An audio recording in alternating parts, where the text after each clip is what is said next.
ओम नमः शिवाय। दोस्तों, सावन का पवित्र महीना 30 जुलाई 2026 से शुरू होने जा रहा है और इस पवित्र महीने में, जो कि भगवान शिव का अत्यधिक प्रिय महीना है, इस पवित्र महीने में बहुत से लोग सावन के सोमवार का व्रत रखते हैं। तो बहुत से लोग अपनी किसी खास मनोकामना की पूर्ति के लिए इस पावन महीने से 16 सोमवार के कठिन और चमत्कारी व्रत की शुरुआत करते हैं। लेकिन दोस्तों, व्रत शुरू करने से पहले हमारे मन में बहुत सारे सवाल उठते हैं, जैसे सावन के किस सोमवार से व्रत उठाना सही रहेगा, पूजा के सही विधि और सही नियम क्या हैं, और जब एक साथ दोनों व्रत रखते हैं यानी कि सावन का सोमवार और 16 सोमवार, तो किस व्रत के नियम लागू होंगे और व्रत में खाना खाएं या न खाएं। और हमारी बहनों का सबसे बड़ा सवाल यह होता है कि इस दौरान अगर पीरियड आ जाए तो क्या करना चाहिए।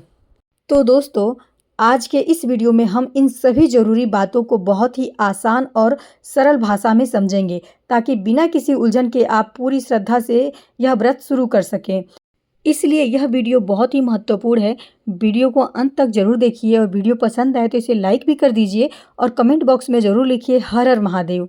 दोस्तों, सबसे पहले जानते हैं कि साल 2026 में सावन में 16 सोमवार का व्रत कब और कैसे शुरू करें। तो दोस्तों, हमारे शास्त्रों का सबसे पहला और ज़रूरी नियम यह है कि व्रत हमेशा शुक्ल पक्ष यानी कि उजाले पाक से ही उठाना चाहिए। कृष्ण पक्ष से कभी भी किसी भी व्रत की शुरुआत नहीं की जाती है। दोस्तों, सावन का सोमवार 30 जुलाई से शुरू हो रहा है। सावन के जो शुरुआती 2 सोमवार हैं, यानी कि 3 अगस्त को पहला सोमवार पड़ रहा है और 10 अगस्त को दूसरा सोमवार पड़ रहा है, उस समय कृष्ण पक्ष रहेगा। इसलिए इन दोनों सोमवार से 16 सोमवार का व्रत शुरू नहीं कर सकते हैं। श्रावण मास में जब अमावस्या के बाद शुक्ल पक्ष लगेगा, तब यानी कि 17 अगस्त 2026 को सावन का तीसरा सोमवार आएगा। दोस्तों, यही वह शुभ शुक्ल पक्ष का सोमवार है जब आप पूरी श्रद्धा के साथ 16 सोमवार का व्रत का संकल्प लेकर के इस व्रत की शुरुआत कर सकते हैं। दोस्तों, अब जानेंगे दूसरे सवाल का जवाब कि अगर सावन का सोमवार और 16 सोमवार दोनों एक साथ कर रहे हैं तो भोजन का नियम लागू होगा या नहीं। क्योंकि जब हम सावन का सोमवार करते हैं तो उसमें हम भोजन नहीं करते हैं, पूरा दिन हम फलाहारी पे रहते हैं, रात्रि में भोजन नहीं करते हैं। लेकिन 16 सोमवार के व्रत का नियम इससे अलग है। 16 सोमवार का जब व्रत रखते हैं तो रात्रि में एक टाइम बिना नमक का भोजन करना होता है।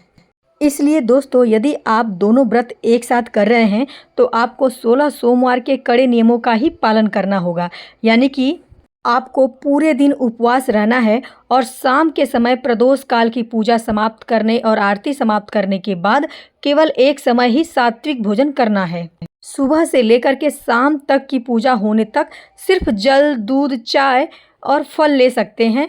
दिन में बार बार भारी फलाहार नहीं करना है, इससे बचना चाहिए। दोस्तों, 16 सोमवार के व्रत में कई लोग शाम के समय गेहूं के आटे की पंजीरी, जिसे चूरमा भी कहते हैं, बना करके उससे व्रत खोलते हैं।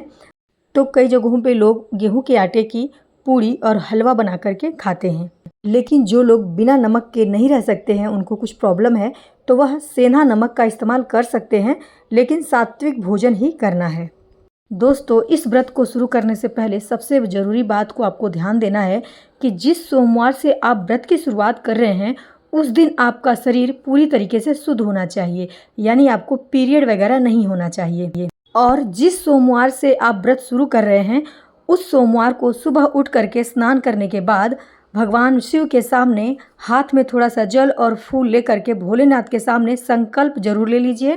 भोलेनाथ के तस्वीर के सामने आप उन्हें बताइए कि आज आप उनके 16 सोमवार का व्रत शुरू करने जा रहे हैं। व्रत के दौरान आप संध्या के समय भोजन करेंगे या फलाहारी करेंगे, आप यह पहले सोमवार के दिन ही तय कर लेंगे। जो आपने व्रत शुरू करने के दिन संकल्प लिया है, वही संकल्प का आपको पालन 16 सोमवार तक करना होगा। इसलिए व्रत में संध्या के समय भोजन करना है या नहीं, आप यह पहले दिन ही तय कर लेंगे। और यदि आप किसी खास मनोकामना की पूर्ति के लिए व्रत कर रहे हैं तो वह मनोकामना भी आप भोले बाबा के सामने जरूर कहेंगे, तभी आपकी मनोकामना पूर्ण होगी। इसलिए जब भी हम कोई नया व्रत शुरू करते हैं तो भगवान की प्रतिमा के सामने संकल्प लेना अनिवार्य होता है।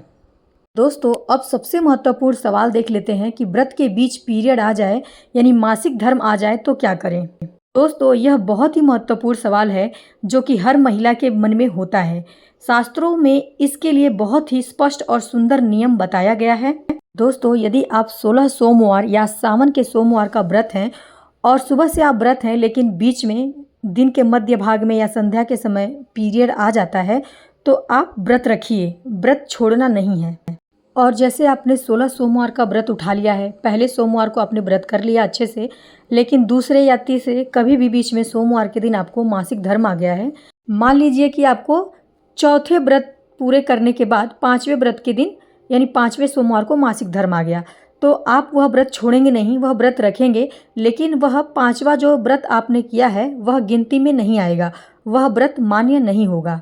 अब जब आप शुद्ध होकर के अगला सोमवार का व्रत करेंगे तो वह व्रत पाँचवें की गिनती में आएगा। इस तरह आपको पूरे 16 सोमवार के व्रत को पूरा करना है। मासिक धर्म के दौरान सवाल यह भी होता है कि मासिक धर्म में व्रत तो कर लिया लेकिन शिवलिंग को छूना नहीं है, पूजा कैसे करें? तो आप मंदिर नहीं जा सकती हैं, पूजा नहीं कर सकती हैं, लेकिन आपके घर में जो कोई भी व्यक्ति है, आपकी बेटी है, पति है या घर का कोई अन्य सदस्य मंदिर जाकर शिव जी की आराधना कर सकता है, जल और बेलपत्र चढ़ा सकता है, या घर के मंदिर में ही शिव जी अगर शिवलिंग है तो उनके ऊपर जल ढार दे, बेलपत्र चढ़ा करके पूजा कर दे। इस दौरान आप मन ही मन ओम नमः शिवाय का जाप कर सकती हैं। दोस्तों अब जानेंगे कि भगवान शिव की पूजा कैसे करें व्रत के दौरान। तो 16 सोमवार का व्रत है या सावन के सोमवार का व्रत है तो आप पार्थिव शिवलिंग का पूजा करें, यह बहुत ही श्रेयस्कर है। आप देख सकते हैं मैंने किस तरीके से गमले में शिवलिंग का निर्माण किया है। आप इसी तरीके से गमले में सावन के प्रत्येक दिन शिवलिंग का निर्माण कर सकते हैं और विसर्जन कर सकते हैं। तो इस तरीके से शिवलिंग का निर्माण करें। भगवान शिव को जल सबसे पहले चढ़ाएं, उसके बाद दूध या पंचामृत बना करके चढ़ाएं, उसके बाद फिर जल से स्नान कराएं। जल से स्नान कराने के बाद शिव जी को रोली लगाएं, अक्षत चढ़ाएं, काला तिल चढ़ाएं। जो आप अक्षत यानी खड़े चावल चढ़ा रहे हैं वह खंडित नहीं होने चाहिए। भगवान के सामने घी का दीपक जलाएं और यथाशक्ति जो भी आप भोग लगा सकते हैं वह अलग से कटोरी में रख कर के भोग लगाएं और मौसमी फल जरूर चढ़ाएं। आप भगवान भोलेनाथ को सबसे प्रिय वस्तु अक्षत, सम्मी पत्र, धतूरा, आंकड़े का फूल और बेलपत्र जरूर चढ़ाएं। बेलपत्र का जो चिकना वाला भाग होता है उस पर थोड़ा सा चंदन लगा करके भगवान को स्पर्श कराएं। शिव जी की पूजा भोग इत्यादि लगाने के बाद जो भी आप व्रत हैं 16 सोमवार का व्रत या सोमवार के व्रत की कथा पढ़ें। उसके बाद कपूर जला करके भोले बाबा की आरती करें, क्योंकि कपूर अत्यधिक प्रिय है भगवान भोलेनाथ को। और पूजा में हुए किसी भी प्रकार के भूल चूक के लिए हाथ जोड़ करके क्षमा याचना करें। इस तरीके से भगवान का व्रत पूर्ण होता है, पूजा सफल होती है। आप जब भी शिव जी की पूजा करें तो संध्या काल में करें। सुबह की पूजा कर लें लेकिन संध्या काल में ज़रूर पूजा करें। संध्या यानी कि सूर्यास्त के बाद, क्योंकि शिव जी उस समय अत्यधिक प्रसन्न होते हैं। तो आप सोमवार का व्रत करें या 16 सोमवार का व्रत करें तो प्रदोष काल में भगवान शिव की पूजा जरूर करें। दोस्तों अब सबसे अंत में जान लेते हैं विसर्जन कैसे करना है। तो यदि आपने सावन के सोमवार या प्रतिदिन सोमवार के दिन पार्थिव शिवलिंग की पूजा कर रहे हैं तो पार्थिव शिवलिंग कभी भी रात्रि में नहीं छोड़ा जाता है। संध्या के समय प्रदोष काल में पूजा करने के बाद 1 घंटे के बाद आप शिवलिंग का विसर्जन कर दीजिए, या सुबह पूजा कर रहे हैं तो शाम को विसर्जन कर दीजिए। रात भर शिवलिंग नहीं छोड़ते हैं। आप जो भी आपने शिवलिंग पर प्रसाद कटोरी में चढ़ाया था उसको हटा लेंगे, परिवार में प्रसाद के रूप में बांट देंगे और शिवलिंग पे जो भी हमने चढ़ाया था वो शिव जी के साथ ही विसर्जित कर देंगे। तो गमले में पूजा की है तो सबसे आसान तरीका है गमले में विसर्जन करने का और पूजन करने का। इस तरीके से धीरे धीरे भगवान शिव के ऊपर जल की धारा छोड़ते जाएंगे। विसर्जन के समय आपको ध्यान देना है कि इस पवित्र मिट्टी का जल किसी के पैरों तक न पड़े। और यदि आपने किसी थाली में शिवलिंग का निर्माण किया है तो आप गमले में विसर्जित कर सकते हैं तुलसी जी के पौधे को छोड़ करके, और नहीं तो आप किसी बहते हुए जल यानी नदी जलाशय में शिवलिंग का सम्मानपूर्वक विसर्जन कर सकते हैं। पार्थिव शिवलिंग का निर्माण, विसर्जन, पूजा कैसे करते हैं, सावन के महीने में प्रतिदिन कैसे विसर्जन करते हैं, इसका वीडियो हमारे चैनल पर अपलोड है, आप देख सकते हैं। तो दोस्तों यह था सावन के सोमवार व्रत और 16 सोमवार व्रत की संपूर्ण जानकारी। उम्मीद है आपको यह जानकारी पसंद आई हो। यदि आपके मन में कुछ सवाल है तो कमेंट करके आप पूछ सकते हैं। दोस्तों यदि आपको यह जानकारी पसंद आई है, उपयोगी लगी है, तो वीडियो को प्लीज़ लाइक कर दीजिए। आपका एक लाइक हमारे लिए बहुत ही इम्पोर्टेंट है, आगे काम करने के लिए प्रोत्साहन मिलता है। दोस्तों यदि आप सच्चे मन से, सच्चे दिल से इन नियमों का पालन करते हुए व्रत रखेंगे तो भोलेनाथ आपकी झोली खुशियों से भर देंगे और आपकी हर मनोकामना जरूर पूरी होगी।